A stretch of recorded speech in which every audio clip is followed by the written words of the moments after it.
able to contribute to some of those numbers. You know, that's the exciting thing I've learned from the Rice Center is that much of job growth in America is the small businesses, whether it's technology, and it's not technology for technology's sake exclusively, it's using technology to grow your business. I had a strategic planning workshop at the Rice Center, and we're looking at marketing collateral. We were looking at kind of customer segmentation. And typically, you know, I would have done that brute force. And I said, hey, let's try to use Microsoft Copilot and write for you a draft of kind of 10 vision statements, 10 strategic plans. And within minutes, we had drafts with which to work. And so I say that to say it's not technology for technology's sake exclusively. It's also using technology to accelerate growth in existing businesses underway. Now, yes, we in large corporations are going to get our fair share of it. I'm currently leading a $300 million initiative to kind of completely digitize our operations, revamp our capabilities, kind of upgrade our ways of working. But the lion's share of growth, I fully expect, will be from small businesses. And the real question is, will we get our share? In fact, you know, my son is showing me the way. I mean, I've never been a real entrepreneur. He's literally kind of run his business, kind of buying and selling and refurbishing products from all across the globe, selling them across the globe. I just tell him, hey, as long as the DEA doesn't show up at my house, we're good. Because I got stuff going to and from Colombia and Mexico and all. But it's people like that with kind of fearlessness, with creativity, with hunger, and the willingness to make mistakes and to try things that will drive this economy. And that's why I say it's both a significant opportunity and an existential risk. Absolutely, Guy. Very well said. And, you know, as you say that, it makes me think of an article I read where they called them digital natives. It's these kids, I call them, that, you know, they may not have a master's degree from some institution, but if you give them a smartphone, they can do things that I just can't imagine. And so their ability to connect and to be in tune with the device is just different than ours. And I think that we're going to see that play out. So learning how to structure them so they know how to take advantage of these opportunities is going to be the future. But John, we've talked a lot about taking advantage of the opportunities of AI, especially around being an entrepreneur. I'm curious to know your thoughts on the challenges of being an entrepreneur in the AI space. So some of the challenges of being an entrepreneur in the AI space, and I'll use myself as an example. So a couple of years ago, me and a group of friends, we had this really cool idea of creating this app that very similar to Instagram, but it was geared to car enthusiasts, right? And so we sat around and we poured money into a concept, and we toiled around over and over again, and we were able to get a what's called the MVP, which stands for minimal viable product, and tried to launch it. But it got so expensive for us to maintain it that we ended up killing it, right? Fast forward now, 4 years after that experience, and looking at the tools that are available now, it took us, 4 years ago, it took us 7 months to build that app. And then we ran out of funding within the first year, which is why we had to shut it down. But in terms of what's available now, we could have built it. Had we had the foresight to just wait and build it now, A, would have cost us a lot less. And B, with the tools that are available now, we could have literally built it ourselves instead of outsourcing. So when it comes to challenges, one of the things that's out there is there are so many different AI tools. And then people get stuck in the rut of which tool is the best for what I'm trying to build. And because there are so many, creators out there building apps, and you may have an idea and you're trying to find the right tools to build your thing, sometimes you can get what I call option overload, because there's so many options that are out there. And so that can be a barrier for you. as well as if you're not a technical person, you may have a great idea, but you're not a technical person and you don't know what might fit for the idea that you have. So it takes, did it die? Oh yeah, it did, it died. So it takes, connecting with folks who are in the tech space to try to help you and guide you. One thing that I see is that there are a lot of entrepreneurs who are out there who are doing it alone. And my advice and things that we do in our organization is best to collaborate, get together with some other like-minded people, and build solutions. Don't sit back and try to do it alone and sit back and, get lost in what I call the option train. Collaborate and partner with other folks who have the same vision as you, and that can help mediate some of the stresses in the process of building your idea. Outstanding. And we'll shift gears just for a moment and talk about a program that we're working on. And I would love for you all to get engaged. You all, this is a federal project, part of President Joe Biden's Build Back Better plan. And here in the state of Georgia, it's called Georgia AIM. AIM stands for Artificial Intelligence in Manufacturing. And so if you want to see the website, it's Georgia, spelled all the way out, AIM.org. And you can take a look at it. And so basically, if you think about this project, Georgia Tech is the lead for the entire state. And so they're like the wheel, if you will. And then there are 9 independent projects all throughout the state of Georgia that are basically built to teach Georgians about the future of work and artificial intelligence. And so our project, John and I are working together. The Russell Center is leading this project, and our co-partner is the University of Georgia. So University of Georgia's Department of Engineering, we are building a mobile vehicle that'll go around the state of Georgia and teach Georgians about artificial intelligence. And you all, we've built all kinds of technology modules, from robotics to 3D printing to image recognition. And so what we're trying to do is connect it to something that you're already familiar with. So when we go to Savannah, we're going to be talking supply chain and logistics. When we go to Augusta, we're going to be thinking fintech. When we go to Columbus, we're going to be thinking cybersecurity, because those are the things that those places are already familiar with. And we want them to get engaged. And maybe someone who wouldn't have ordinarily gotten engaged with this kind of program, now you get a chance to come onto a vehicle and to see it. And our goal is to follow that all the way through to a technical certification and eventually a job. And so once you're on that vehicle and we can show you all the workforce opportunities that are possible, then we begin to really have a conversation about, do you like artificial intelligence or not? Because I have many conversations with kids and they tell me, well, I don't know if I can be an engineer. I don't know if I can do technology. But then again, they pick up their cell phone and do something amazing. So I'm saying that's the skill right there that you need to know. So we just want to show them all the opportunities.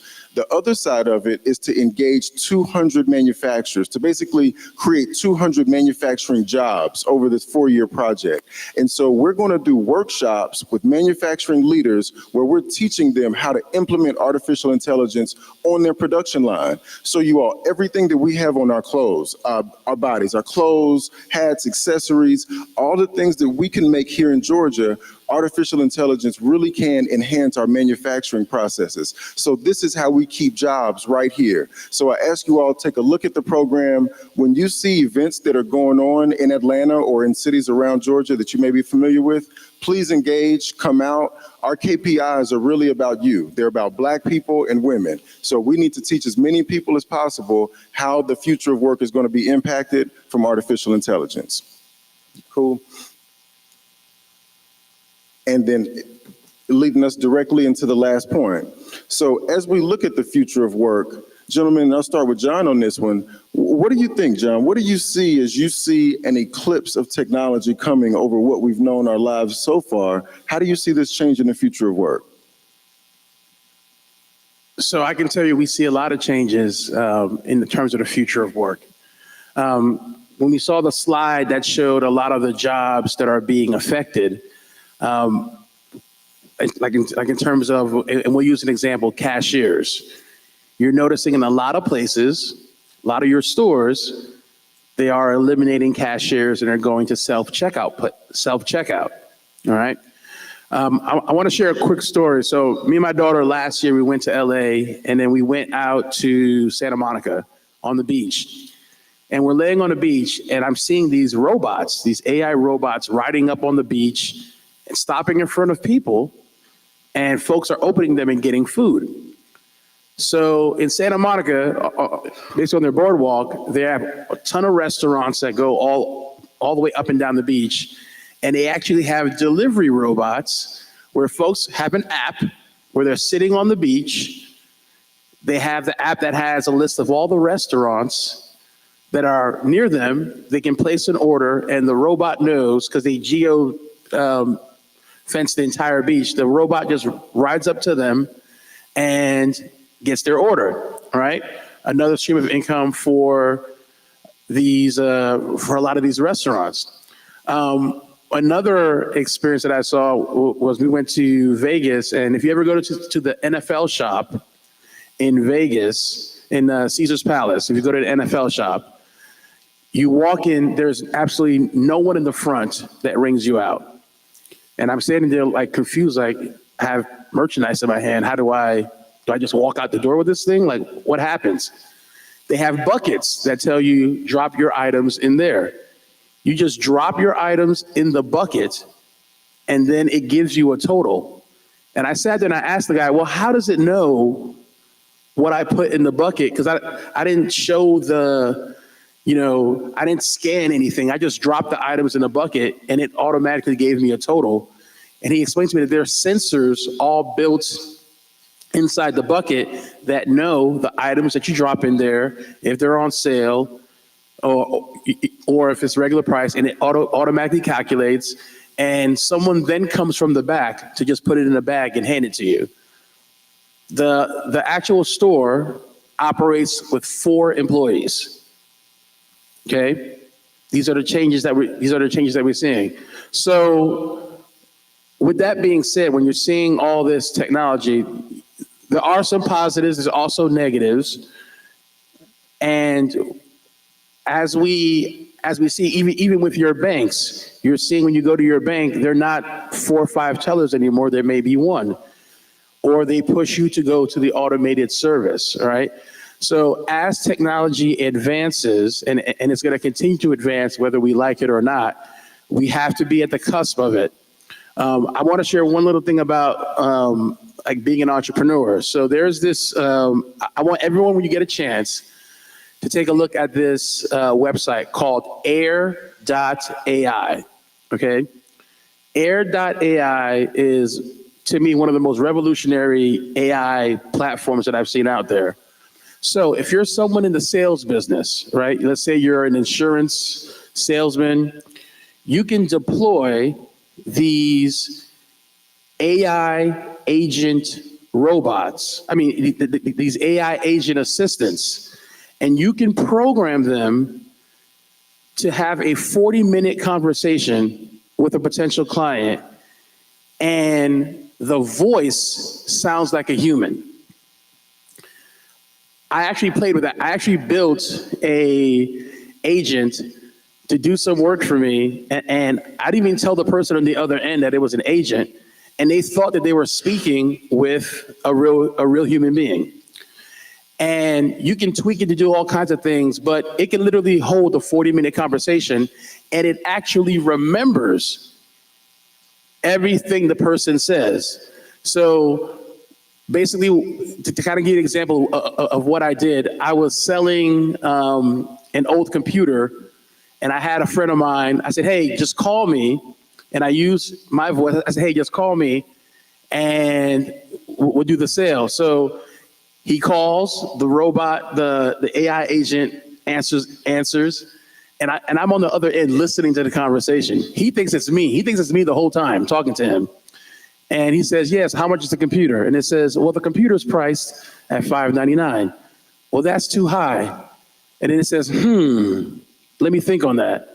All right, I'll take $25 off, because I programmed it, the most to give off as a discount is $25. So he says, how about $25 off? And then my friend goes and says, well, that's not enough. And then he goes, just like me, well, that's all I could do. And so he says, all right, fine. And so he says, all right, so where do you want to meet? for this delivery. And he tells him where he wants to meet. He says, all right, let me repeat it back to you. You want to meet at the Barnes & Noble in Marietta. All right, cool, great. So then I called him back and said, how did that go? He said, man, you drive a hard bargain. I said, you weren't talking to me. You were talking to my agent, right? And so you can just imagine the possibilities, especially if you're in sales and you want to replicate yourself. You can literally program these tools with all the objections that you get from customers. And this tool here will remember what you've taught it and be able to handle the sale for you. So, like I said, technology is changing. It's going to keep on getting better, and it's going to keep on getting more refined. So it's time for us to take advantage of it. And over to you, Guy. What do you see coming on the corporate level for the future of work? About a month ago, I was in the office up in Alpharetta, and one of my team members who runs environmental health and safety was looking a little concerned. And I said, hey, Helen, what's up? She goes, I was supposed to develop training materials to roll out for some of our new sites. And something that would have taken me nearly a week to do, I did in roughly 3 hours. And she asked me, am I going to lose my job? Am I going to lose my job? Because I'm leading a generative AI co-pilot for our function, just to kind of understand how we could apply it. And she's high potential. I says, no, there's lots of inherent issues with Gen AI, whether hallucinations, whether it's kind of creating facts. It's going to require the nuanced understanding. It's going to require your ability to go out to our sites to influence people.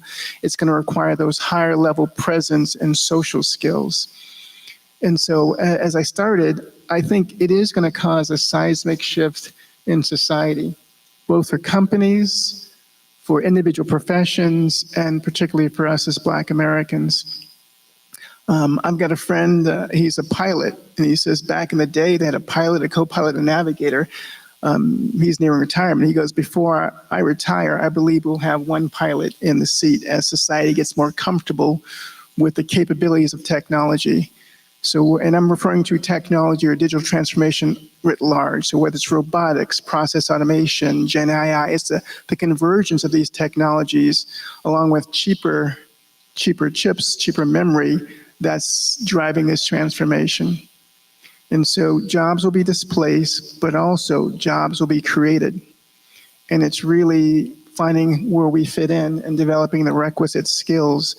I know one of my slides, probably my last 2 slides, if we could jump to, and I want to talk about the workforce. The next one, please. Rolling, next slide.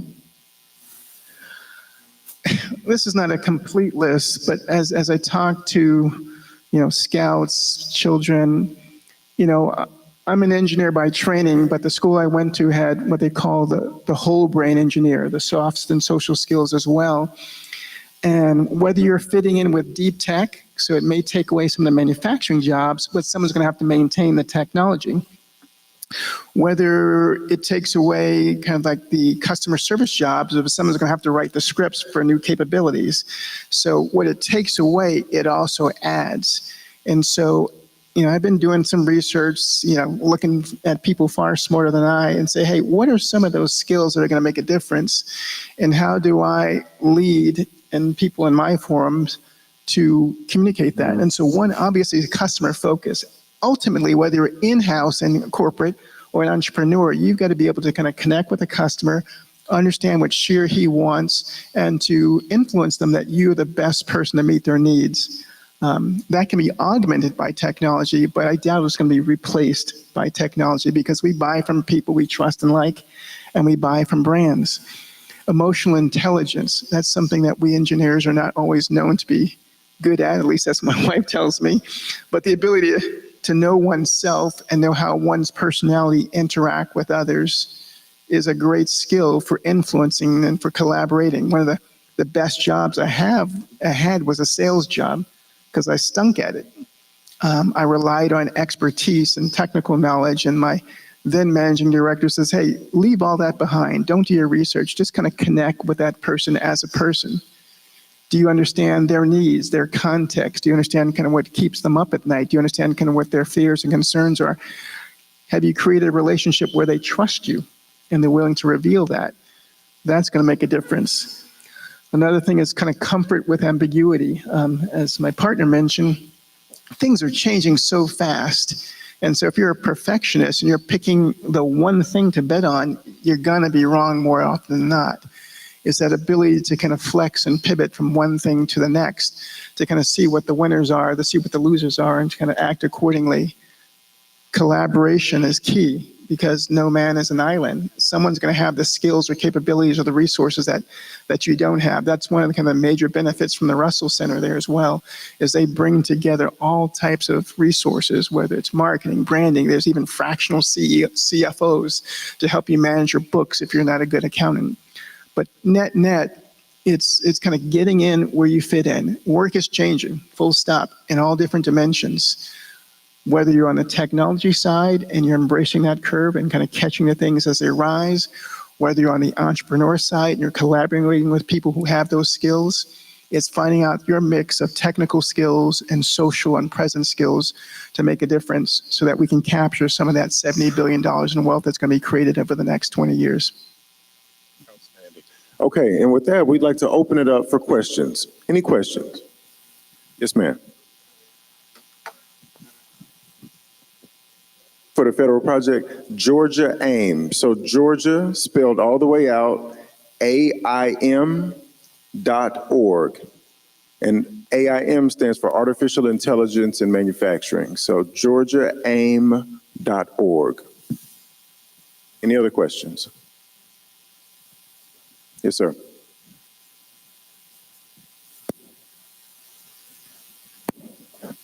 Good afternoon. I'm Sebastian Barron. We met by phone, and so you probably remember when we talked a couple of weeks ago.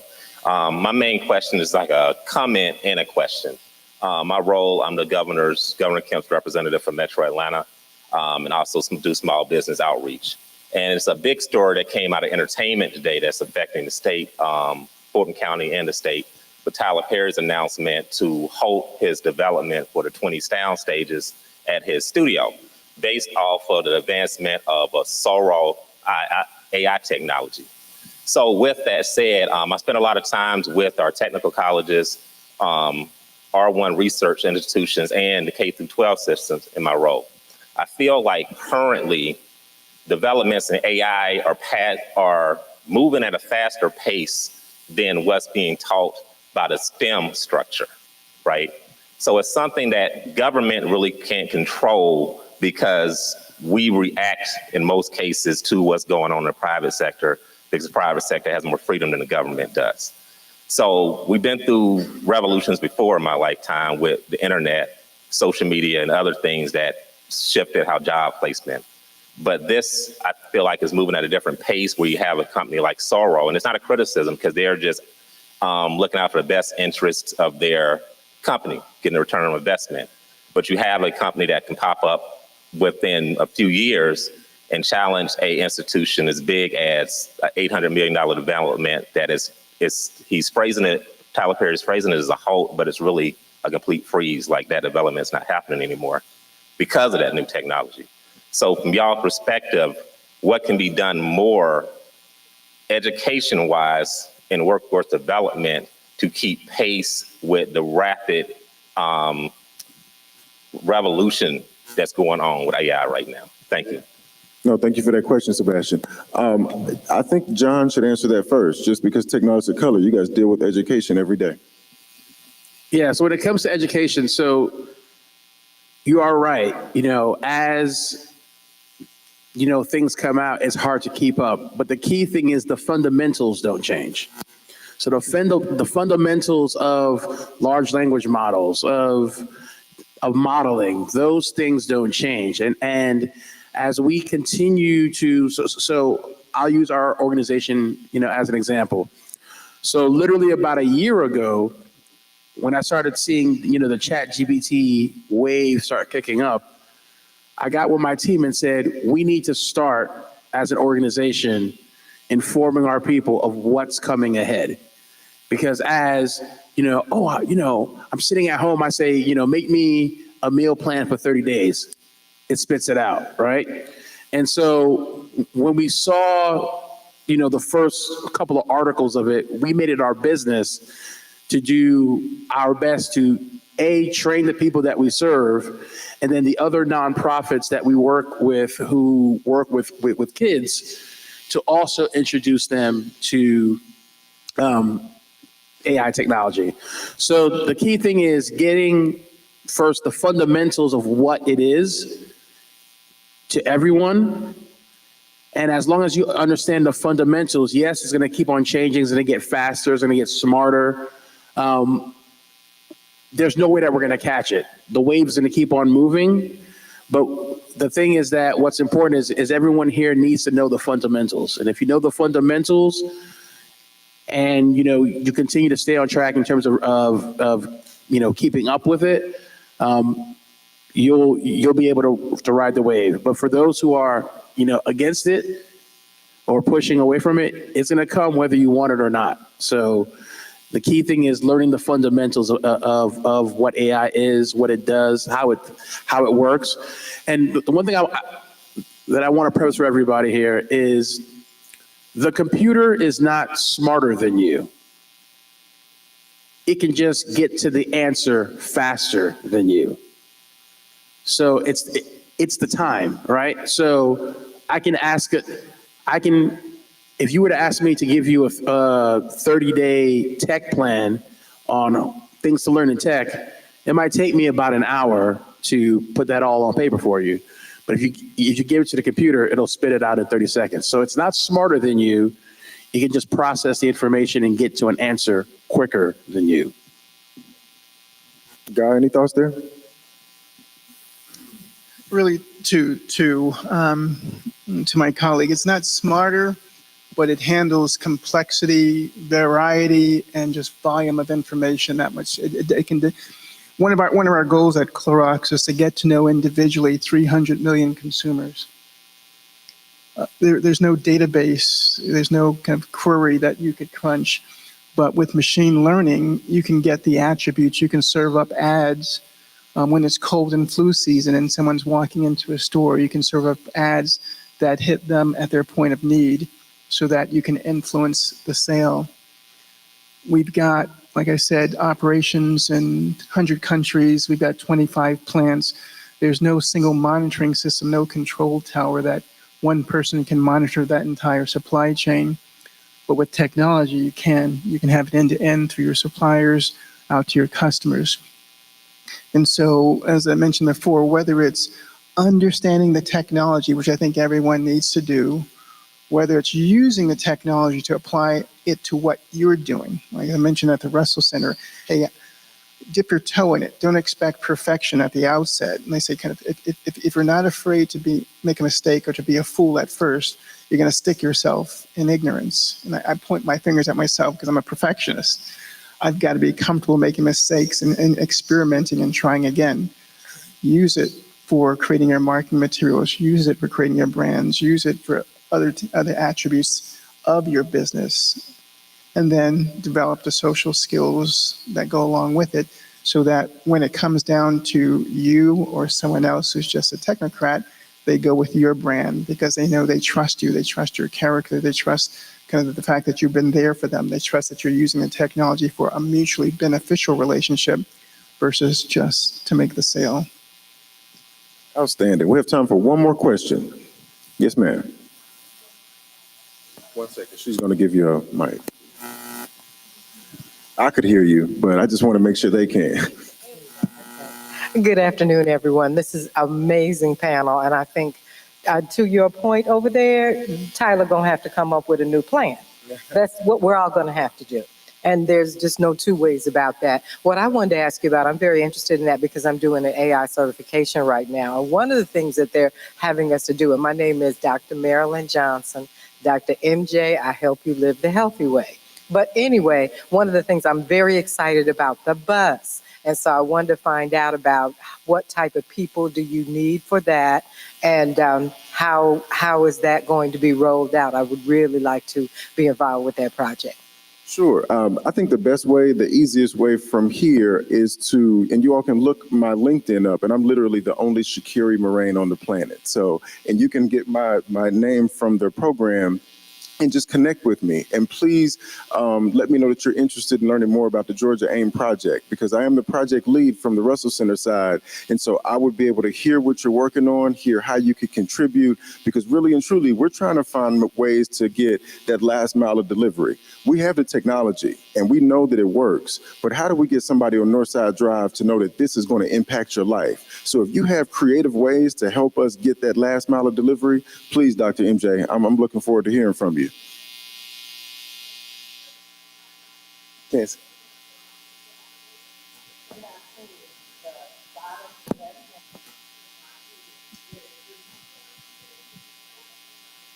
Are you saying my big head is in the way? Yeah.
Absolutely.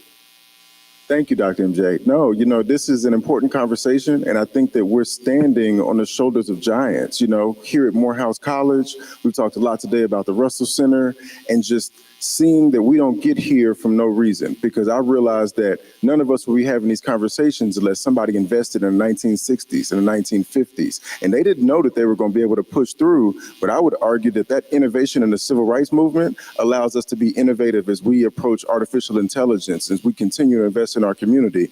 So yes, this is about business, but it's really about community development. And so as I look to the future for the next 40 and 50 years for my kids, we have to invest. I mean, I don't think we have a chance or an option. And so now, Dr. MJ, the question is just, how do we do this most effectively? So with that, we'll conclude for the night. Thank you all so much. Thank you for taking the time to listen to us.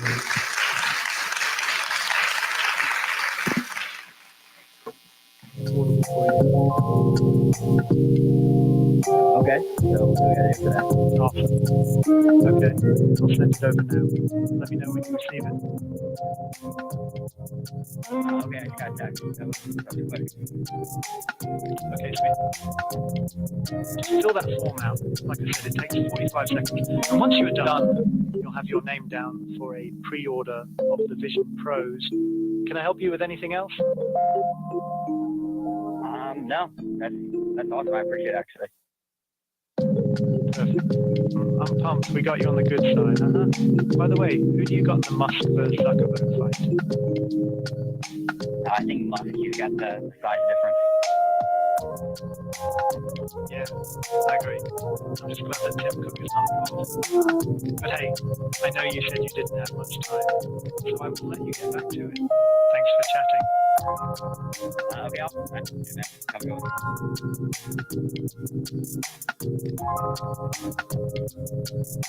Hey, James. I'm not interested, man. Yeah, no worries. I hate calls out of the blue too. But I'm actually from Apple, and I saw you were checking out Vision Pro. We're about to pre-order, but let me Yeah, I was curious what had you looking into potential. Okay. Hey, there's one other program. I was trying to recall the name of it. And I'm sorry, I forgot the name of the woman who asked about how do we get the message out. Dr. Johnson.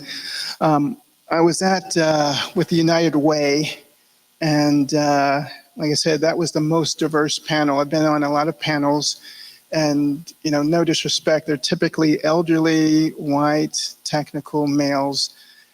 This was the first panel where we had 5 people of color and women from young to old.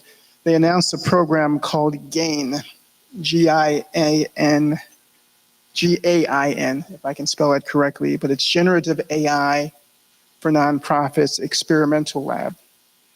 And so it's a forum to allow people to get their hands on and to try out the different tools to get experience, whether they are working with a nonprofit, volunteering in a nonprofit, and serving in a nonprofit. And so if you Google that, GAIN, or Georgia GAIN, Generative AI for Nonprofits Experiential Lab, that's another vehicle. But as mentioned earlier, this is really the Wild West, waiting for education or policymakers to kind of bring this to the fore is going to take a while. And that's why it requires each one of us to kind of spread the word, to try and experience and experiment ourselves so that we can kind of bring the community along. For me, this is separate from, but more important than my kind of corporate role. This is about the future. This is about my son, my daughter, your children, in terms of kind of where wealth, and not wealth just for money's sake, but wealth for our community, wealth for our healthcare, wealth for our neighborhoods, the ability to kind of pay into the things that matter to us, whether it's your church or your nonprofit, what have you. So I would encourage you to get comfortable with the discomfort, with the experimental aspects of this burgeoning technology, and whether you're using it for technology's sake or whether you're using it to do the things that you do yourself, whether you're a writer or an accountant or an engineer or a speaker or a teacher.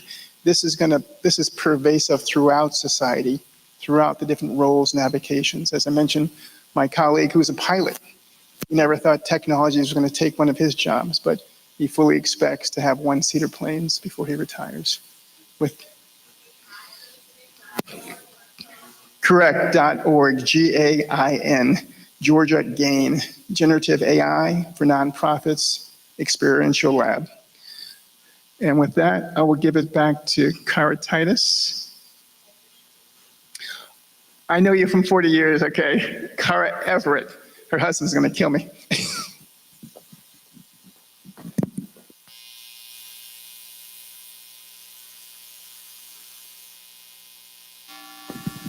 All right, well, we are still waiting for our keynote speaker who should be here at 5:30. We're going to take another small break and then we'll be back. Thank you all for your attention. I guess that was up. Okay, so something that not a lot of people are aware of. If you take the route of using financing, Vision Pros only come out to a few $100s a month. So although $3,000 sounds like a lot, we can break it up and be more affordable for you. Does that by chance sound more palatable? Interesting. How would that work? Yeah, totally.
Hello. How's everybody? We're almost there. We're in the home stretch until tomorrow.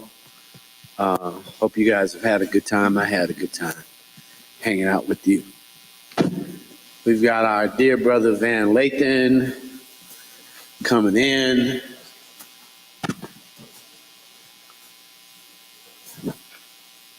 Well, until they bring him in, let's figure it out.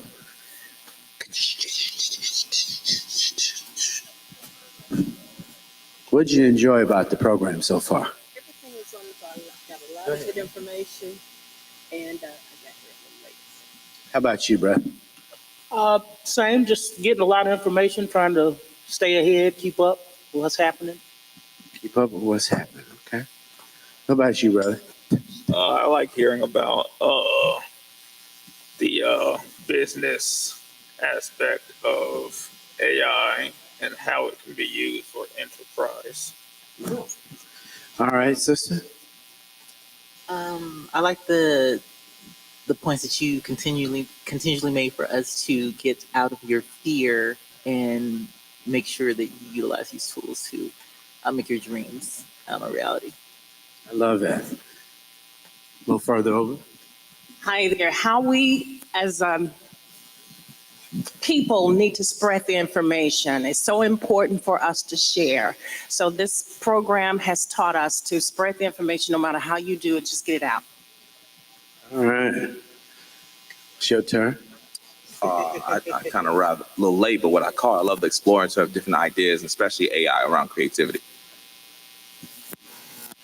I've been here, so I like the way that they told us how to pitch to investors, give the future, visions and the milestones and how you think ahead and let them know how it would benefit them. I'm a $1 billion company, having that confidence. I love it. Now you get to go. I really enjoyed hearing about the emphasis on networking and the emphasis on riding a wave and utilizing the resources that we have and understanding that there is a language that we need to get hip with. And the information is out there and the specific resources, I really enjoyed those. Dr. Stevens? I've enjoyed the interdisciplinary discussions for AI and that there's something in every lane for people. in the AI space.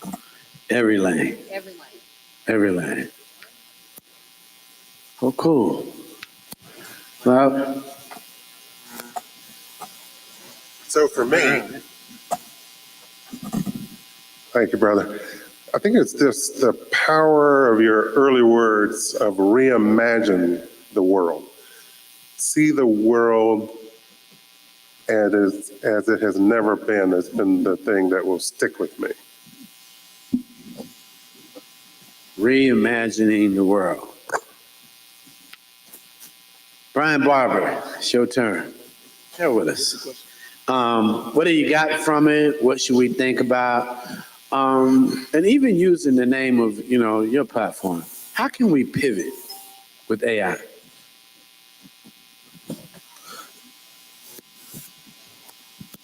AI is stepping into the new world. I liken it to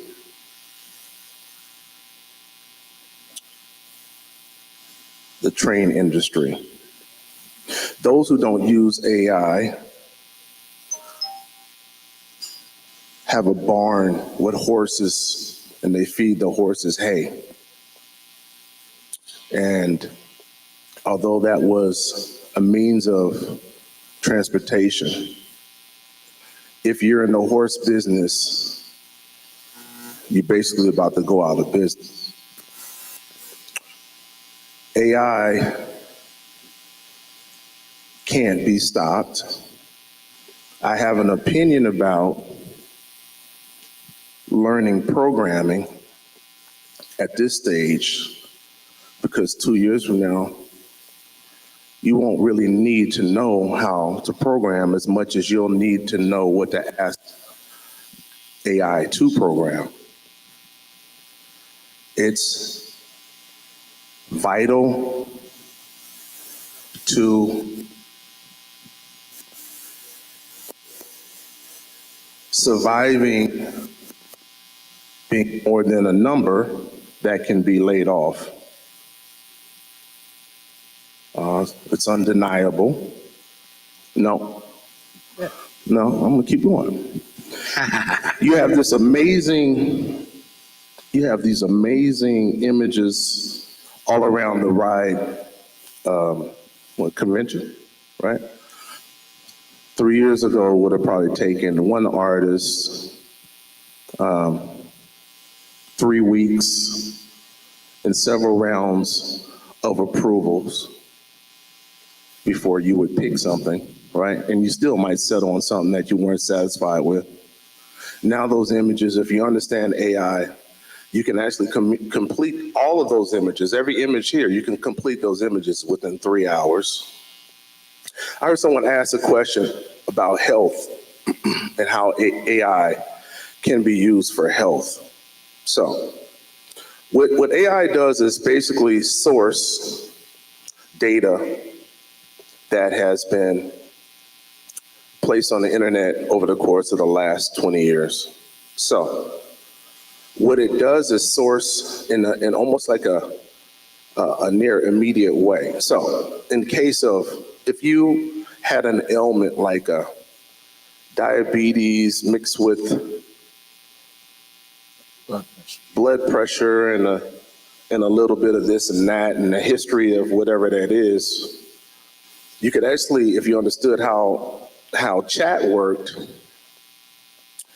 you could put that information in, and chat could source a solution that might exist in Sweden that your doctor just doesn't pay attention enough to suggest to you. I'm a huge believer in God, But I think the new saying is, where we used to say, won't God do it? Won't chat do it? Oof. All right. I think the other thing about the concept of all of us being in the room is, and all of us using the data and understanding this moment, is making sure that you're a part of the movement. I hope you leave here wanting and being a part of the AI movement. If you don't create imagery, if you're not in the business of creating imagery, we're going to really run into a deficit as it relates to the bias. But we've got a phenomenal young gentleman that is over here. He says he's over here.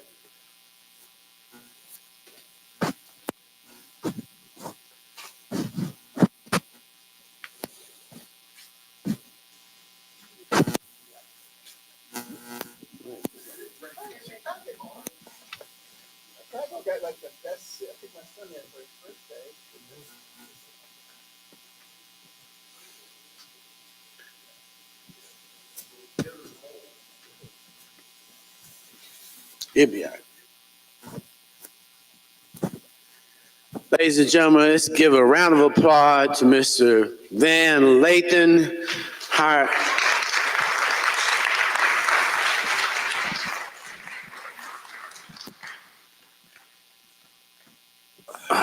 How y'all doing? Y'all good? You know, if you don't know Van, part of doing an AI conversation is really to map your moments, map your data points. And so as I was thinking about rolling out and how much I hate the cultural ignorance that exists in Black America, I was trying to figure out who was my griot and who was approaching conversation. So, you know, Van, I don't listen to your podcast. Damn. And we starting off on the wrong foot. And hold on. Come on, bro. We didn't see each other. But I hover on his podcast. Now, what hovering means is Van is in my house, on my television, in a room that I'm in. I didn't turn him on. And I hope many of you have people in your lives who you hover and get information from. I promise you, if you don't, you're going to be the biggest unsmart person that I've ever met. Somebody has to be able to prescribe to you other things that you don't know about, so you don't know everything, because you don't. So I'm hovering and you know, I'm listening to Van chronicle, call Cap. Then I'm really proud of you only because you're an independent Black man with his own show. Shout out what it is. And you're vulnerable. At least on the podcast, you appear vulnerable to me, which I enjoy. And so when I wanted to think about how I ended the moment, and this is my history, because it's rolling out, it's my money, it's the sponsors paying, and how I want to disseminate. I just want to say thanks for how you disseminate and at least make us approach ourselves and at least think about how we're approaching ourselves as a Black griot. So thank you very much, brother. I received that, brother. I appreciate that, my man. I appreciate that. Yeah. So that was my long speech, you guys, to say, listen to Van when you are out there. A higher frequency is great. Obviously, I think you're definitely in my top 2. I'm not going to tell you who's number 1, but you are in my house. I don't say turn you off, and really appreciate it. Van, how is it moving in AI, and how are you approaching AI just in your life? Interesting. First of all, thank you for having me here, and thank you for the kind words. I think at first I was trepidatious about it just because of, my childhood. And I think when you hear the words artificial intelligence or AI, you think about giving up agency. You're thinking about ceding your agency as a human being to something that is going to make decisions for you. And, I think Terminator 2, Judgment Day, The Matrix, the whole nine. I remember in the Terminator 2, all of Los Angeles blew up. And I was like, Daddy, we got to go to church, the whole thing. But when I felt that little twinge of fear, which change in technology always inspires that to some degree, I wanted to learn a little bit more about it. And when you learn more about it, you get to see how you can maximize the capability of whatever you're doing by integrating it. And then you get a sense of what the limits of it should be, like the amount of comfortability that you'd have with it being in your life. So being where I'm at right now in Los Angeles, I see a lot of people who are very scared of what it means for their jobs and their long-term employment.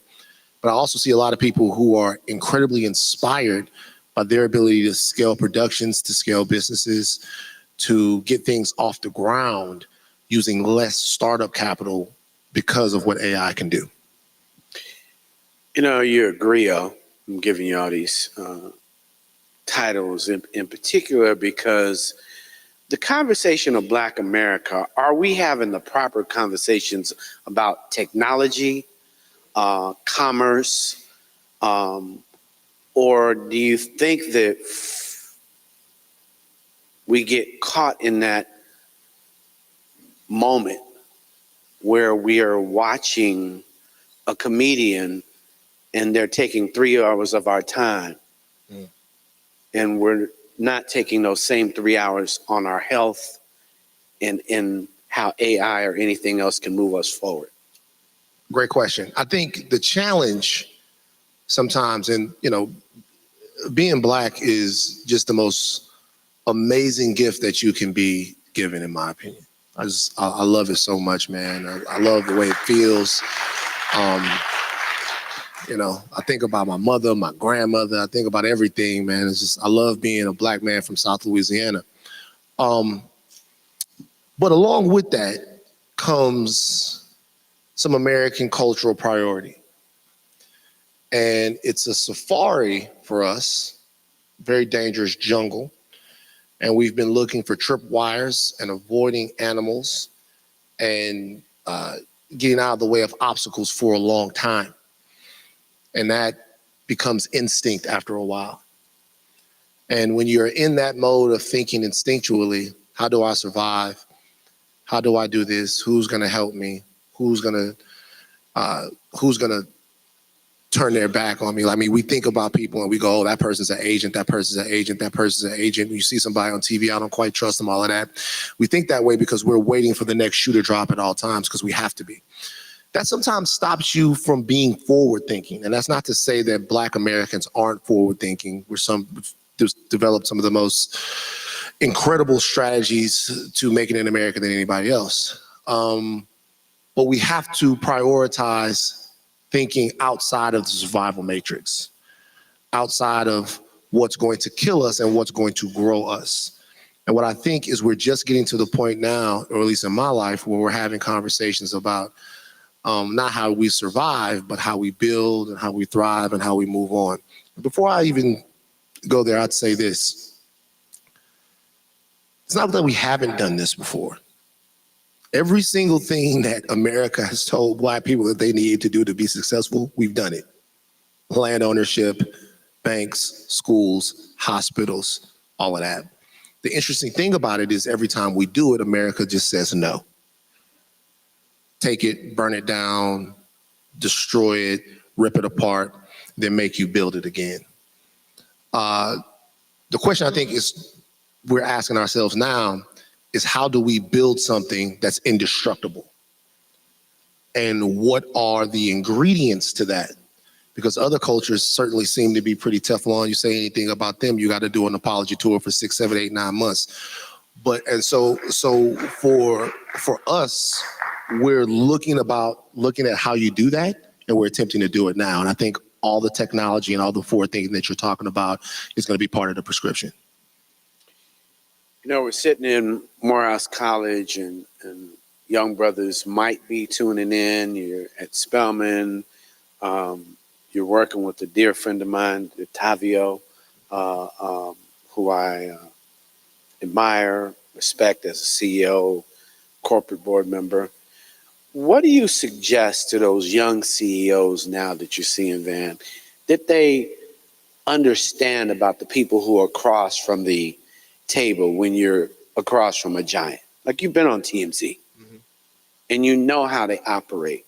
What should we be demanding of corporate America that we might not be demanding now, given your independence? You've got your own show. What should we be demanding that you think we may not see?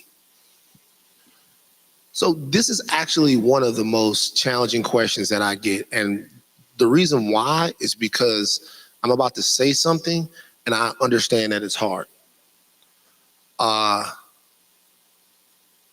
So for me, I always was able to get whatever was coming to me by being exactly who I am. And I would say this all the time. My brother's a lawyer, and he'd be like, bruh, you know, I work at Citigroup. I can't do that. Like, I can't just go in there and, you know, and ask the partners what's their favorite episode of Martin. Like, you know what I mean? I got to do it a different way. It's a different game. And I understand that. But I think there's a story that we are sometimes afraid to tell because we're afraid of our story offending someone.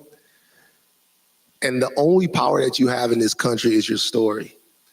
It's your history, it's what you've overcome, it's what you want to be, it's where you're going.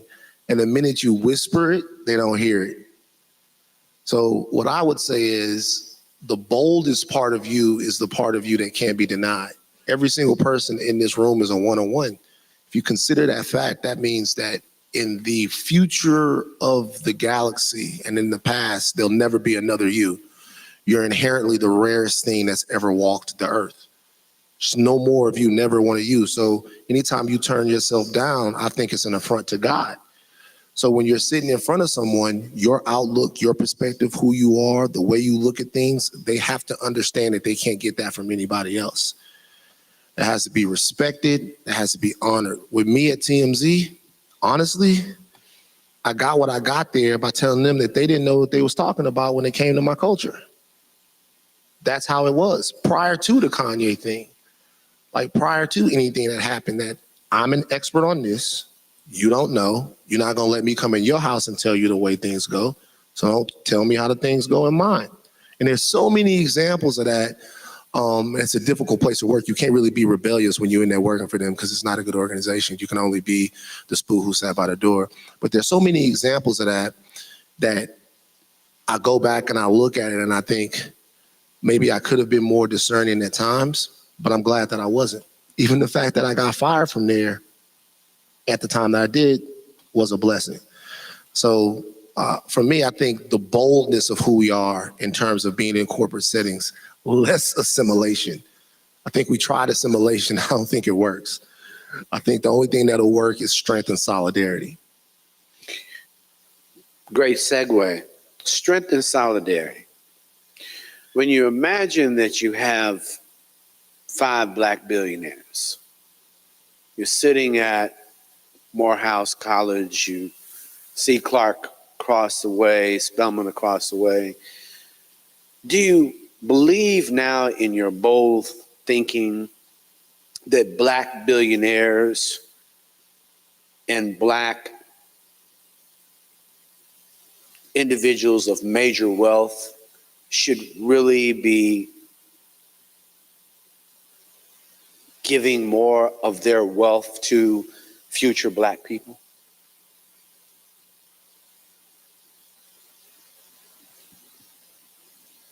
I don't care about Black billionaires. I wish everybody cared less, honestly.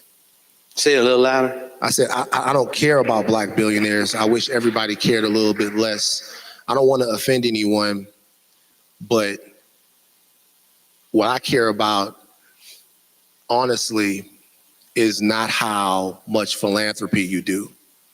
I care about system building. I care about recreatable success, structures, homes, neighborhoods, churches, schools, grocery stores.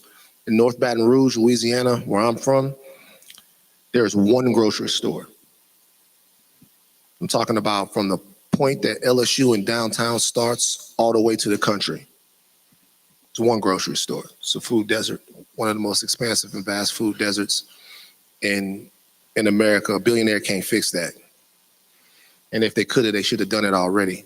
What I care about is the life of the C+ Black person in America, the person that needs a good job, a good wage, and a good house. And if you can tell me how a Black billionaire is going to facilitate that for those people, generation after generation after generation, then I would care about that. But a lot of times these people that we're talking about, and I don't want to be negative, the amount of compromises that have had to be made to get to that point don't necessarily lend themselves to be the most active in community. I think if there were more thousandaires and less billionaires, America would probably be a better place. That's not saying don't go out and make $1 billion. I'm not saying that. Make as much money as you can and then invite me on the boat because I'm gonna come with you. But what I'm saying is that sometimes we talk about success in ways, and I don't think we don't run through these concepts with a fine tooth comb. Okay, we have more Black billionaires than we've ever had. That's great. Income inequality is as high as it's ever been. So that means that they're richer than they've ever been. True, cool.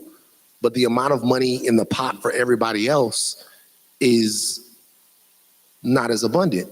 So would you trade 2 or 3 more Michael Jordans for a couple of families who can't make ends meet? It's just unsustainable. It's not going to work. And so we have to look at not just income inequality in America, we have to look at income inequality within our own community and the difference between the haves and the have-nots. And worshiping the American capitalist system that is built off of the free labor that we established is probably not the best way to go unless we are going to inject culture into that. And culture means the solidarity of Black people building that wealth together. That's a conversation I'm here for, but I'm not much of a worshiper of wealth, despite how much this chain cost me. Well, you know, the good thing, my wife told me I was going to push back on you. I hear you, but I don't believe it, and for several reasons, obviously, and I'm glad you're here. Glad you have it. But I suffer every tax that every Black man does to another Black man. I get a tax. When Will Smith smacked my brother, I got a tax. I got a curse. I got an assumption. And so I think there are taxes for even mega Black people because they point to their success. And I paid a tax. Why can't you be like that person? So I understand what you're saying, but I do want us to think about becoming tax collectors. I think we should be able to ask our people who are watching those who have less and have some type of cultural tax. So I'm not obliged to give you a pass because you're robbing from which you hail or point to. So that's more of your brother's concept. So I don't want to let you pass. I believe it's a love tied to acknowledge. If you say you hip hop, then pay the hip hop. If you love it. So, you know, we can. I agree. Let me say one thing to that, and I agree, and I don't disagree that everyone should do that. Like, you should care about Black people. We're not doing well enough. Ain't nobody doing well enough for us to get someplace and just not care about Black people. I'm sorry, I'm gonna look at you away. This is what I'm saying. There's a difference to me between, I'll give you an example. When you say that you want someone to feel safe, what you're really saying is that you want them to feel powerful. Because power is the only way that someone can be completely safe. Like if two guys are about to fight right here, one guy is huge and he's trained in MMA and the other guy is a little dude or whatever. If this guy decides to stall him out, he might feel safe, but he's not safe. He's protected. Two different things. If these people are equals, and he, not even if they're equals, if he just knows, the bigger guy, that the smaller guy can hurt him, that might be enough for safety, right? When I look at people who have great deals of wealth, it's difficult for me to be in a posture where I want them compelled to do something. What I want them to do is build the structures and put them in place so that people have the opportunity to hold them accountable, so that the people are powerful, and so we don't have to worry about whether or not somebody cares enough about us to do what they should be doing. The consequence should be inherent in the systems that are built. If you care enough, if you got $5 billion, the question is, how much do you care about the people that work for you? How much money are they making? How much do people that work for you have the opportunity to be you? Or are you anointing yourself a king that's going to rule for a couple of generations and make sure that everybody's up under you? So I think that's just the way that I'm looking at it. I'm not saying that I disagree with you. All of these people that have these vast sums of wealth, they owe us politically, they owe us socially, they owe us because a lot of times they leverage their culture and their Blackness in order to get to these places. And that tax that you're talking about is very real. Yeah. And I'm really just talking to the griot, so I'm really not worried about that. I'm really concerned, even as it relates to AI, will we come together as you think collectively and think about the bias? And I'll give you an idea of bias. You see the images that I've created, all these are images created, but I put in Black female and Black male, and after about 20 times, it automatically gives me a white female or white male. If everybody in this room isn't creating more images in AI, and you're sitting back on the sidelines, it's not going to have any images to learn from. I just want you to understand that. When I have an advantage because I love and respect who you are as a young brother, but I want us to think about the fact that more of us need to support his podcast. More of us need to create content. How do you imagine podcasting in the future will impact, AI will impact podcasting? Well, AI can impact anything. AI could listen to this conversation right now and then reproduce a different version of the conversation where we're saying all different things. Like, there is a side of AI that is concerning in its capability. I posted something on my Instagram about a guy, and it looked totally real. It was not real. It was not him. He had taped 5 seconds of himself and of his voice and then recreated using an AI. But all of those things are the sky's falling types of ways to look at it. I don't think that podcasting has very much of a future. There are people that came up to me and said, yo, I think I'm looking for the next thing. Because when I say everybody has a podcast, everybody has a podcast. Every single person has a podcast. And so I think it's a very powerful medium, but I think like anything else, it just becomes people talking. The question is, and I haven't answered this question yet, is there a way to combine the technology of podcasting with the technology of AI in some way that's compelling to people. And these are questions that we'd have to ask that are cultural questions as well. Like if, I don't know, if I wanted to talk to Sammy Davis Jr. on the podcast, you know, or we talked a little bit about that. But is that something we should even be doing? Because just because you can doesn't mean that you should. So, you know, moving forward, I think artificial intelligence is going to be a staple of the future of human beings. The question is, how do we maximize it while still controlling it? As far as podcasting is concerned, it's just a lot of noise. Every day I hear people talking about splitting the rent and who gonna pay for the first date. And man, should you pay for her nails? And I'm like, y'all, it's got to be something else, bro. Every single, you know. Yeah, I'm glad you said that. So I'm flying 35,000 feet in the air. And, you know, most people know me. I will save $1.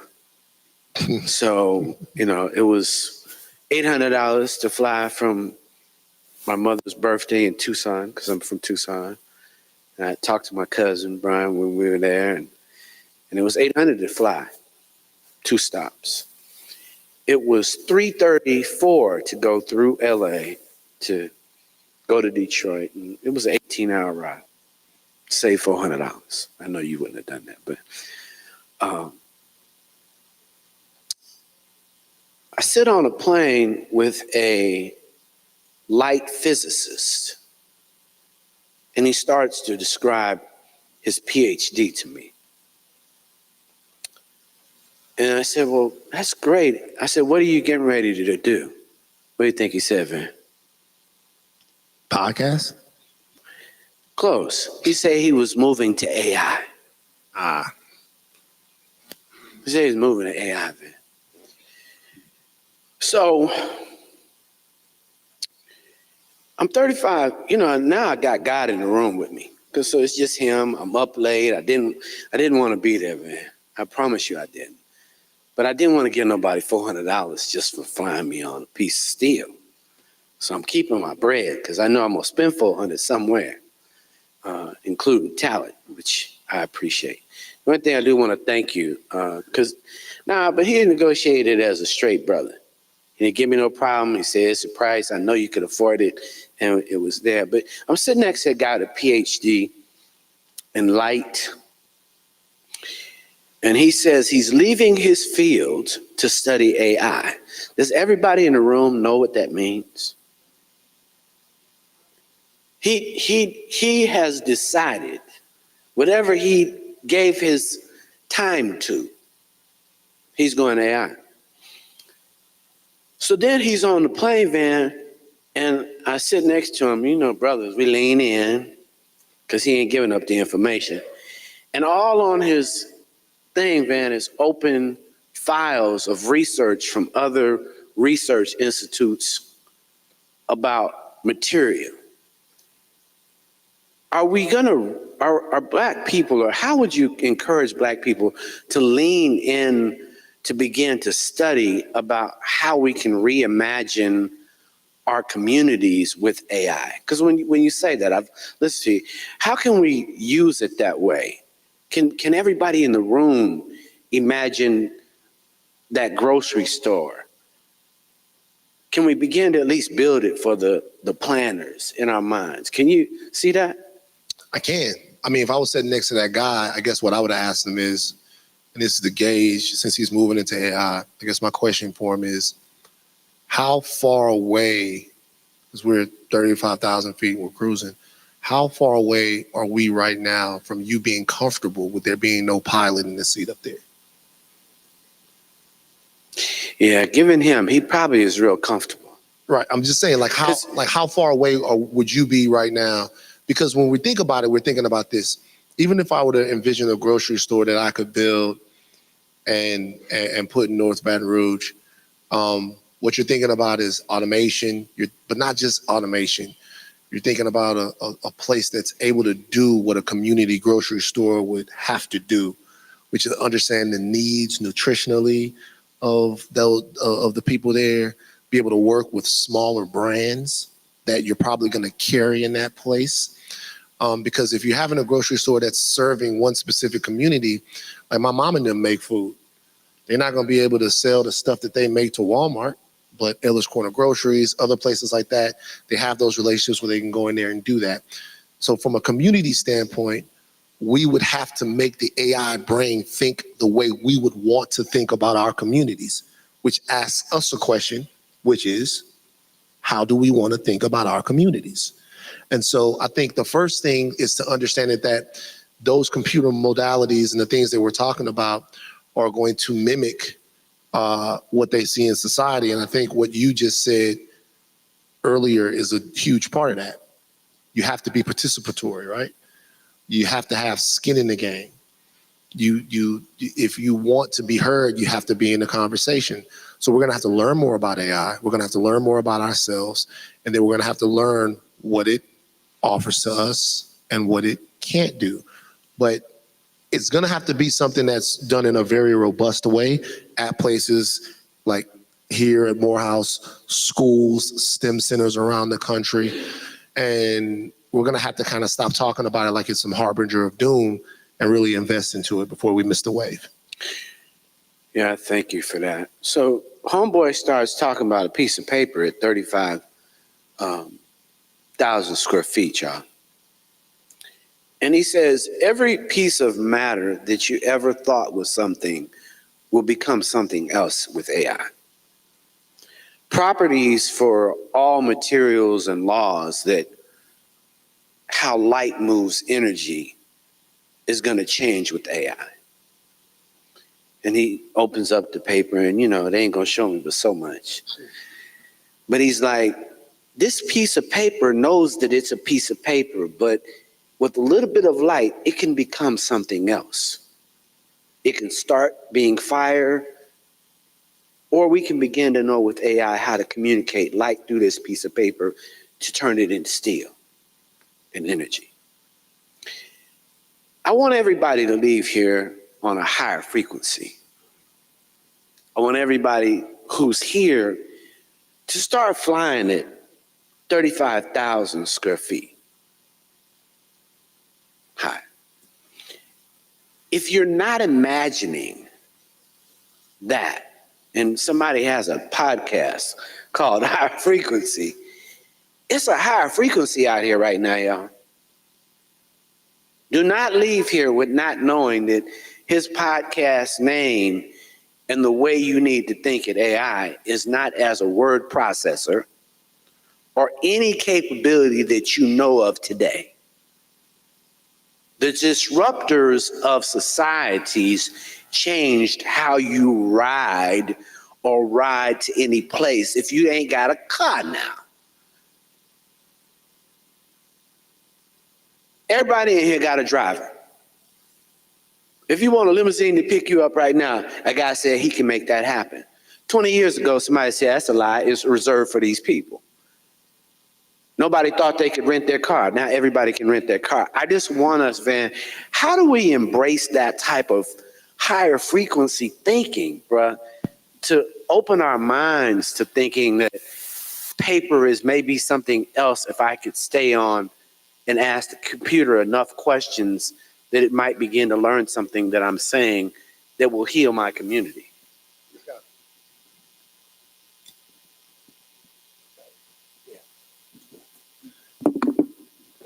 Yeah. I mean, that just comes from conversation. It really does.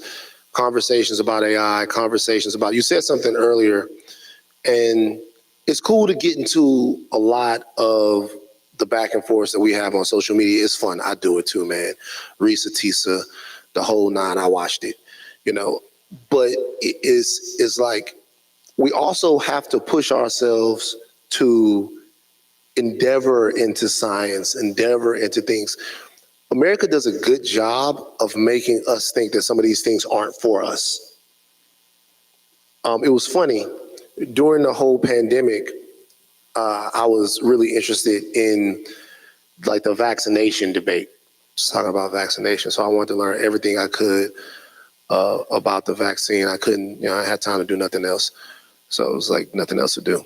And I learned something that was very interesting that I never knew, which is that we essentially invented vaccination. Edward Jenner, the guy who invented the smallpox vaccine, had been variolated. And variolation was, they would take a little bit of pus from a smallpox blister, and they would give it to you when you were young, and you would develop an immunity to that. That was invented in Central and West Africa. In India as well, they would smoke it. It's called insufflation. And so because he realized that these people that lived on the continent that had this symbiotic relationship with nature had figured out a way to naturally protect themselves from disease, it had been done to him. And he was like, okay, well, if they've done that, then what do I do? And he went and he took the little piece of the cowpox vaccine. Vaca means cow. That's where the word vaccine comes from. And he synthesized it. A leads to B. And then by the time 1980 comes, the next 150, 200 years, the smallpox vaccine is eradicated. And I'm thinking to myself, well, how do I know that that part of science comes from my lineage? How do I not know that? I'm 41 years old. Like at that point, I'm like, how do I not know that? And that's because those conversations aren't had with us. We're not given any agency. We're not taught about the contributions to not just the natural world, but to the scientific world that we have endeavored to give. And we're on the precipice of something right now with AI and with a whole bunch of other things to where we can make our presence felt in innovation and cultural innovation. But it comes through wanting to have those conversations, being serious enough to have those conversations, and having them in places like this. Is it back? No, this is different. This is dead. Here, take this. No, I'm just kidding. I'm just kidding. Mm-hmm. I mean, the thing I'm sharing, and I appreciate that, is it's on all of us to continue what you just did. Like literally, you have to reimagine Black history. Like with AI, you've got to reimagine everything. I was in Tulsa. Has anybody in here been to Tulsa? It is the most painful place for me to be. I mean, you're in Tulsa. You know that all of Black America knows that they massacred the people. And nobody Black owns any of that land, even now. And they know exactly who bought the property after the Black person owned it. You go to Greenwood and there's a community center with all the Black faces and voices. The brother that owned the airline is in there. How do we get those messages so that we can recreate that with AI, do you suggest? Using AI to kind of tell that story? That's interesting. I hadn't really considered that. I mean, the one thing that you can do with AI, one of the things that I know that you can do is the computer theoretically would be free of some of the biases in telling American history that other people might have. It spits out data. So, for example, could AI imagine what Black wealth in Oklahoma would be had the Greenwood Massacre never happened, right? Could AI imagine what Black wealth in Rosewood or North Carolina or different places like that, or even in my home of Baton Rouge, which was, you know, we had urban renewal and all types of gentrification, white flight, all of that stuff in South Baton Rouge. Could it imagine all of that, right? And if it imagines what we would have had and what we could have had, and Dr. Sandy Darity wrote a good book called From Here to Equality, where he actually puts a number on everything that was taken. If you can imagine those communities, what they would look like, or what they might have, where they would go, then we could have a sense maybe of what was taken. And the justice could also be restorative in a very direct way. The story is told, and obviously, you know, you talk about the real victims and the legacy of the Tulsa Race Massacre and what happened, but to take it further, to be more immersed into it, to use it to really, to the nth degree, get people intimately acquainted with the legacy of what was taken. I mean, home ownership by Black Americans plummeted by about 10 or 15%, Oklahoma worldwide after, Oklahoma statewide after that. The legacy of Greenwood it's devastating, right? How much, and that's just based on human computing. Like, can the computer help us talk about this? Can it help us contextualize our experience? Can it help us think about what we're missing out on by not establishing communities like that now? Can you use AI to answer cultural questions like what's the most effective way to have unity in group operations? What's the most effective place for Black people to concentrate land ownership or political power? Environmentally, there's a huge thing in the southern part of America right now in terms of urban farming. How do you use artificial intelligence to help you in urban farming and farming in places where there's not a whole ton of land, to where the efficiency of the farming has to be to the nth degree? Like, how can you get more and more and more? And these are cultural questions that technology can help answer if you're asking the technology the right questions. So I was flying about 35,000 square feet, and I do a basketball move into my seat. And then I sit next to a little guy, and he's from Guatemala. He's flown to Tucson because he sells cuts. So I never knew what a cut was. My grandma had a garden. They were from Baton Rouge, Louisiana. He sells 112 million cuts. And cuts are plants that they grow in Guatemala, and then they start moving the plants. And he talked about how AI was gonna make it so he didn't have to grow cuts and move the pots anymore. He said, and he showed me a picture, and it was a warehouse. It was bigger than like 10 football fields. And every pot, as a plant grows, the cuts that he sells, it literally has to move because it's growing. Look, plant. And he talked about the future of how AI was going to allow gardening to happen with all the robots. Because in America, those pots are moved by humans. In Guatemala, they're moved by men and women, 70% women.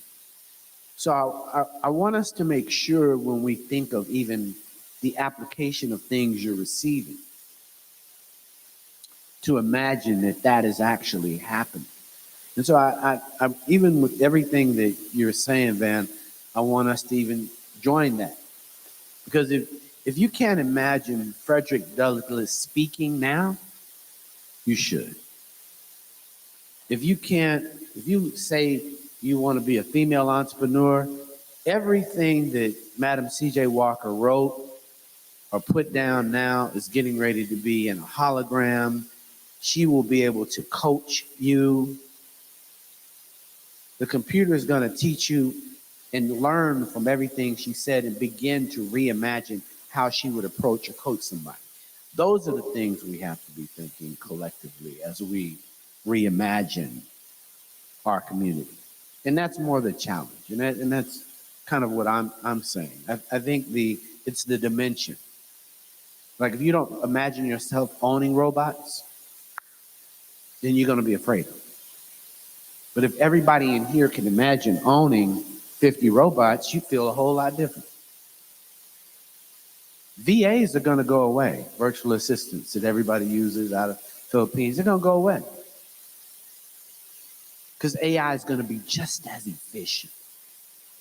Costs 100 times less.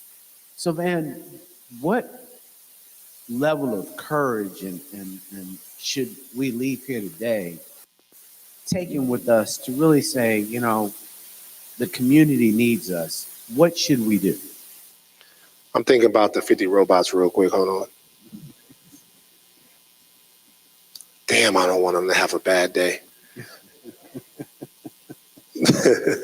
And look, you know, the first thing that you think when you say 50 robots, is, you know, I think, you know, they got the nice robots. You got C-3PO, R2-D2s, a couple of nice ones. And then I've seen a couple of mean ones too, and I'm trying to figure out, you know, I want them to be, I can't kill you. No, I'm just joking. No, look,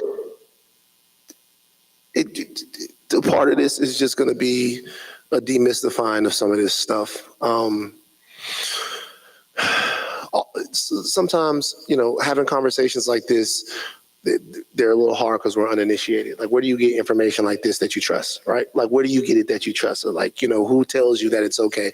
When we were talking about AI, I went into it very whatever. And then Neela Patel from Verge came on, and he was laughing about it. And he was just talking about all the things that you could do. And I felt small.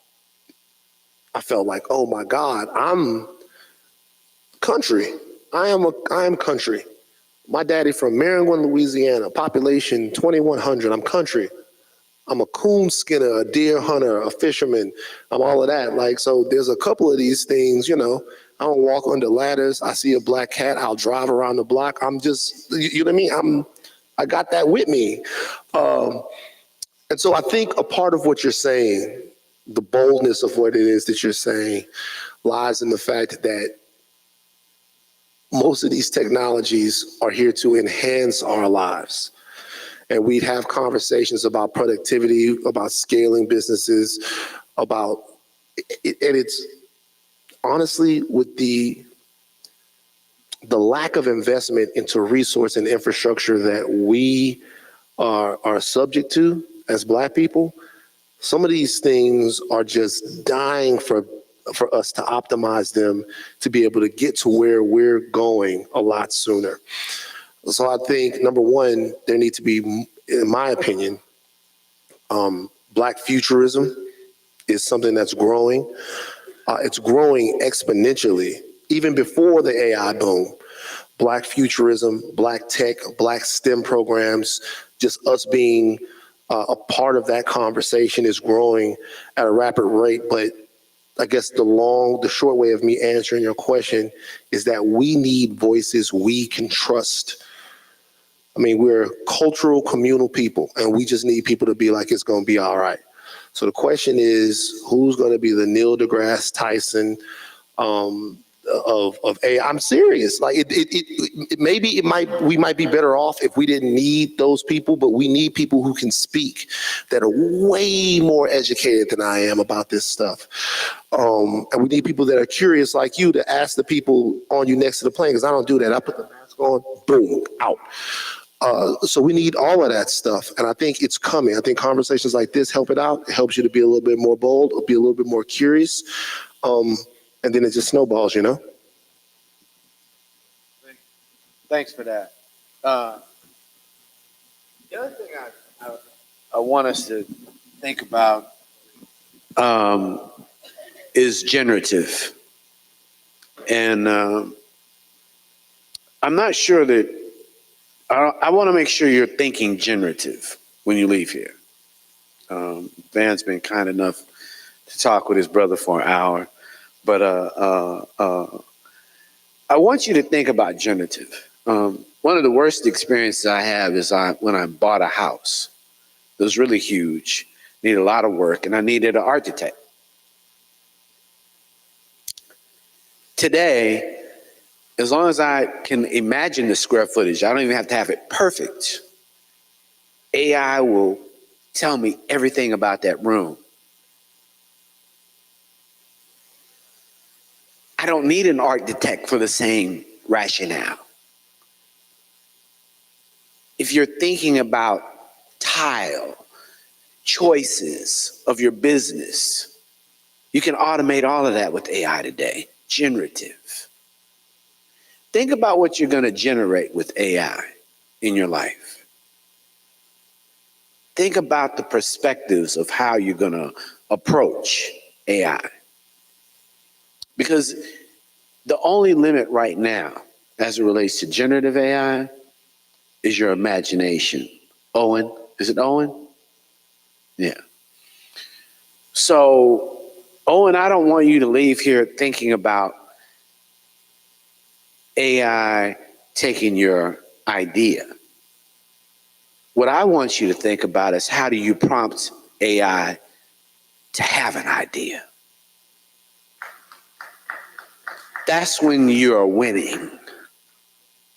If you're not making the computer have an idea, you're not going to come away with anything. It can't give you anything that you don't imagine for and with it.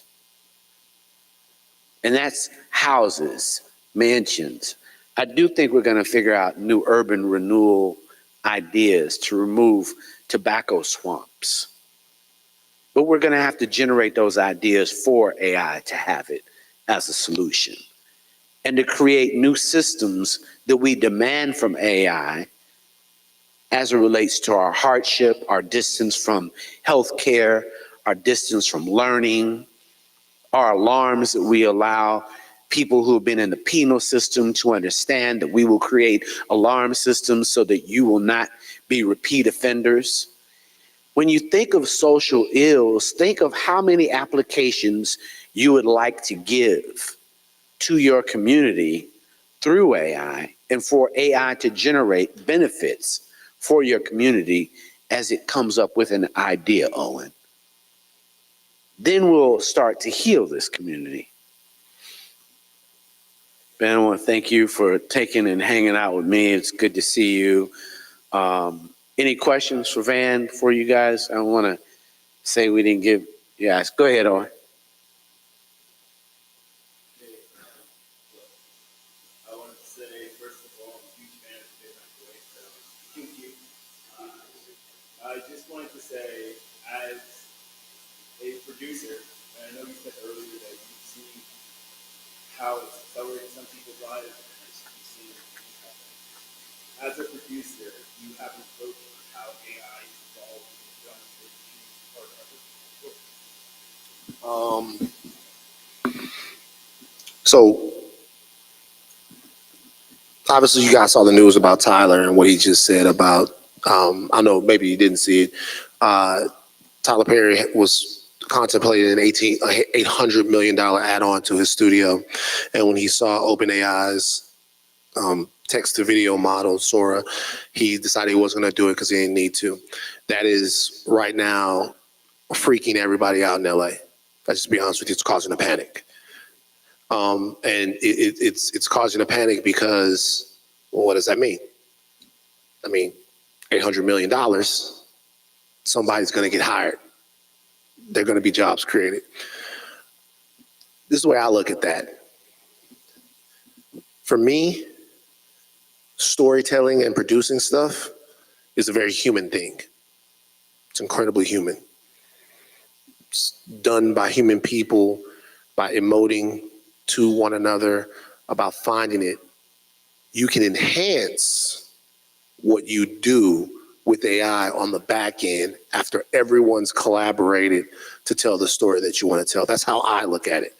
Now, I'm telling you right now, there are going to be people in the next year, year and a half, 2 years that are going to produce full features, not shorts, full features of completely photorealistic scenarios using text to video models and using artificial intelligence. And it's going to look perfect, as perfect as it can look to your eyes, and it's going to be insanely cheap.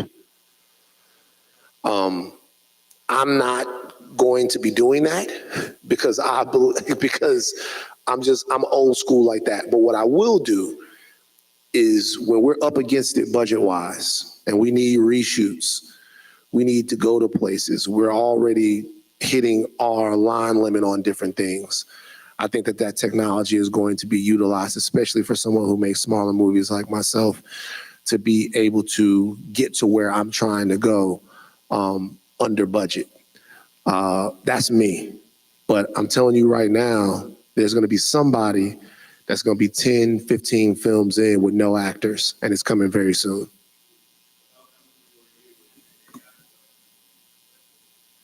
I'm completely uncomfortable with it. I'm not a fan of that. And the only reason why I'm not a fan of that is because, like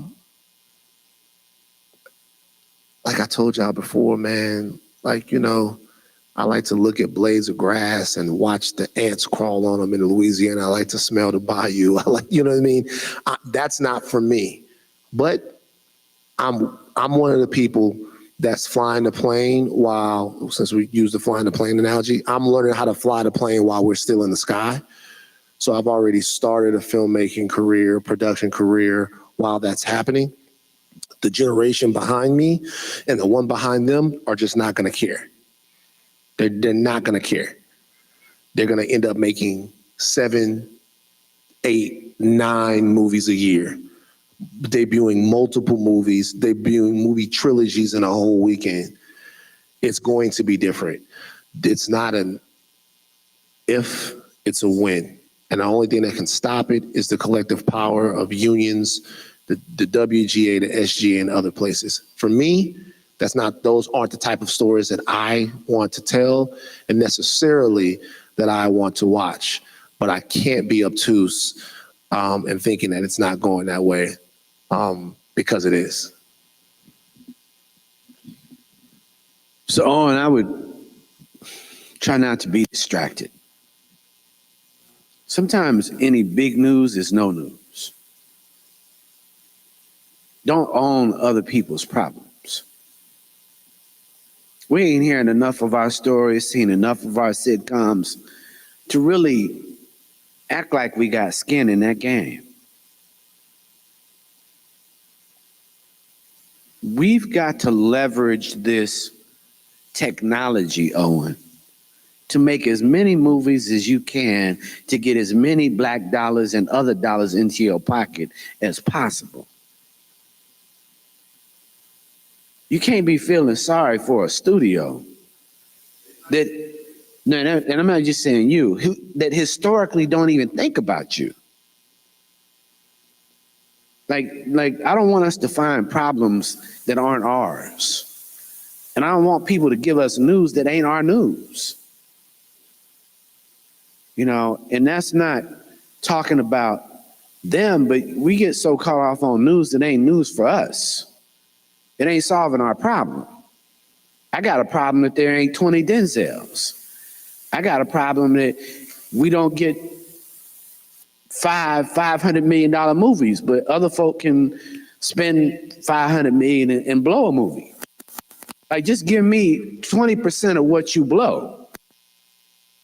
These were all your losers. Just give black people 20% of all of what you lost, that you know you lost. I mean, I think economically, we have to be in a place where truth reigns supreme. So when people put out news like that, I'm like, how are you losing? The question is, how can I win when you lose it? That's the question. You know, we use this American philosophy, and you got China and India thinking about how to be in the moon. I want everybody to leave here thinking about how to be in the moon, how to get to the moon. They're not going up in the moon just to figure it out. They're thinking, well, you know, like the guy with the light. He happened to have a conversation about the moon. He says, well, in space, the theory of life is different. His thinking is not on this current situation. His thinking is, how do I win and bring something to market that I can take public tomorrow that will bring my family billions? He ain't worried about somebody else's problem. He's trying to come with a solution for his. And I think as we take news and repeat it, how does it really impact you? Is it really an impact? Or are we going to take this technology and say, you know what? They wouldn't make me a movie and get me a, when I saw Sarah, it had a huge, not an elephant, what was the mammal that had this hairy and it's non-existent? Woolly mammoth. So now Hollywood ain't going, if you're a brother and you want an animated script, Hollywood don't just say, okay, Brian, here you go. Let's do it tomorrow. They're going to probably tell you, even if you give you a green light, tell you what studio you got to go make it with. This is disrupting the entire paradigm of how people look at creativity. That's where you want to be. You don't want to be in an old system that didn't really even let you in the game or let two people in the game. Why are we talking about a place you can't go? We want to be in spaces that don't want us. You can be at home making your own movie with your own crew, and then the distribution models are going to change. Again, and you might own one. That might be the consideration. More distribution owners that look like us. So the trillion we got can stay inside this room. But if we keep talking about their problem, then I'm confused. So I hear you. This is what I would say. When I think about the mechanism of making a film, I think about not just me. So we made Two Distant Strangers. It's the first movie we made. We made it $500,000, 38 minutes long, Academy Award winning movie, right? We make it so that it's me, Trayvon, it's Nick. We bring in Puff, Kevin Durant, Michael Finley. We have the directors, writers. We have all of these people, black, right? The director, Trayvon and Martin co-directed, so Martin Desmond Rowe was white, but everybody that's making the film go and everybody that's doing that, those are all jobs. And because of the fact that we paid for it ourselves and I was able to raise the rest of the money, all of those people are working. So I think what you're saying is absolutely true because, and on one hand, because the distribution models and the idea of a film set and a film crew and all of those things will change. But I think the people who have some fear about where their jobs right now are going to go, I don't think those fears are unwarranted because if you're a black set dresser, if you're a black location scout, if you're a black screenwriter, if you're a black background extra, like if you make money doing backgrounds, you can animate those people. That's going to change. So I think what people are, there's a little bit of sphincter tightening right now about like where things are going to go. I don't think it's unwarranted. I think we have to be bold and understand how to use the technology. But I think also for me, when I think of a film set or when I think of making a movie, or even when I think of the Midnight Boys, it's 4 of us. Podcast started off as me, but it's 4 of us. I think of an ecosystem and what everybody can do. And we're still learning those lessons.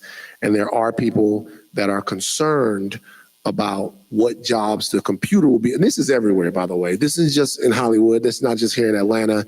This is, am I going to be able to get a job doing this because the computer can do it better? Am I going to be able to job doing that because the computer can do it better? These are all questions that we have to ask and questions that we have to answer. They're not easy questions, but I think it's fair to at least contemplate them is what I would say to you and, whatever. But that doesn't mean that I might not one day be like, you know what? I just want to make a movie. I want to make Boys in the Hood, but on Jupiter. Same movie, except this time Ricky zigzags like he should have, and he survives. You know what I mean? So I want to make the same movie. Y'all know he should have ran in a zigzag pattern. But all of that stuff, I want to be able to stretch my imagination. But when I think about making movies, I really think about being with the community of people and thinking about what kind of dope shit we could do.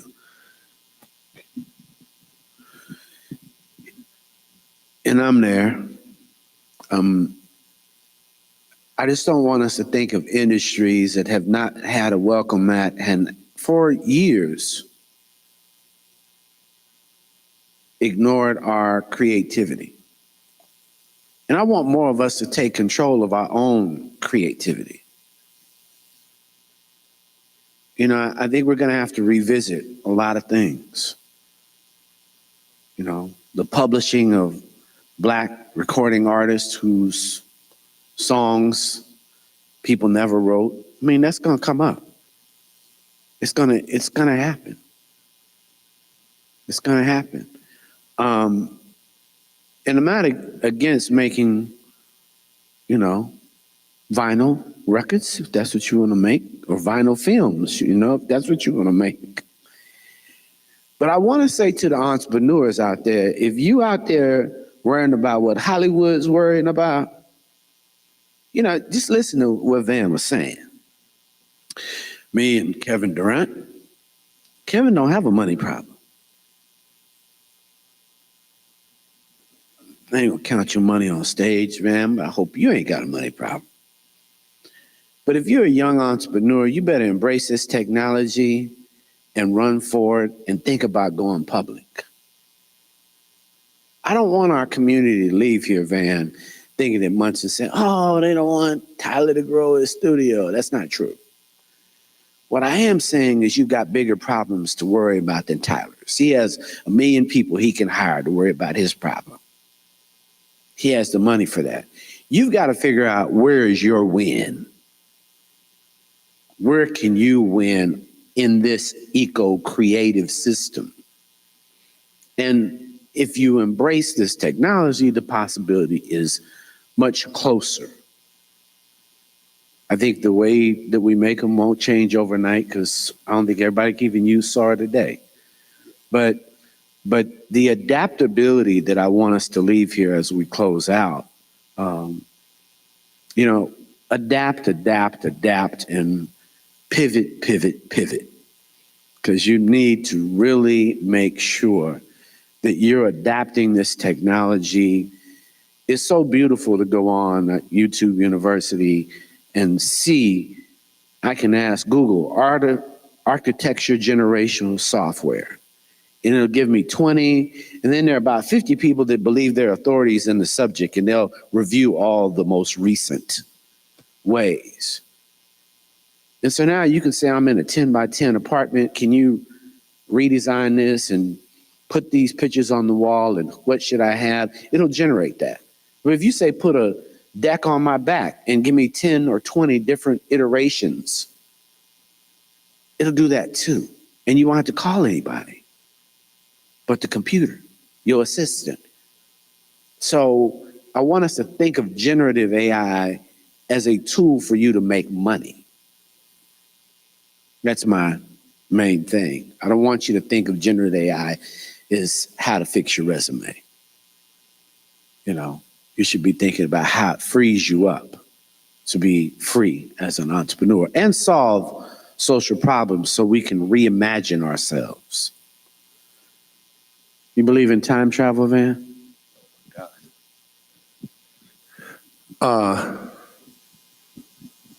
No.